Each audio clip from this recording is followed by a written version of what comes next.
பார்த்தீங்கன்னா இதுதான் அவங்களுடைய தேவன் அப்படின்ட்டு இருப்பாங்க. அது அவங்களுடைய தேவனே கிடையாது. ஆனால் அந்த கடவுளை வந்து அவங்க மாற்றவே மாட்டாங்க. அது கடவுளே இருக்காது, ஆனால் அது மேலே வைராக்கியமாக இருப்பாங்க. இதுதான் என்னுடைய தேவன், என்னுடைய கடவுள் அப்படின்னு இருப்பாங்க. நம்ம ஆட்களை எடுத்துக்கோங்க, இவர் தான்ப்பா இயேசுன்னு நல்லாவே தெரியும், இவர் மகிமையானவர்னு ரொம்ப நல்லாவே தெரியும். ஆனால் இந்த உலகத்தில் அற்பமான காரியம் ஏதாவது நமக்கு நடக்கலன்னு வச்சுக்கோங்களேன், இயேசுவையே மாற்றிடுவாங்க. அந்த மகிமையை விட்டு விலகி வந்துடுவாங்க.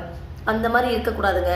தெரியாதவங்களே தேவன்னு தெரியாமலே தேவன்ட்டு ஆராதிச்சுட்டு இருப்பாங்க.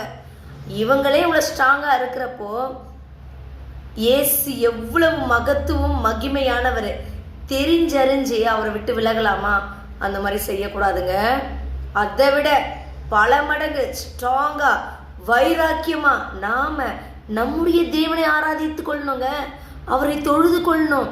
அவரை விட்டு வளமோ இடமோன்னு திரும்பிடக்கூடாதுங்க. ஸ்ட்ராங்கா இருக்கணும் நம்மளும்.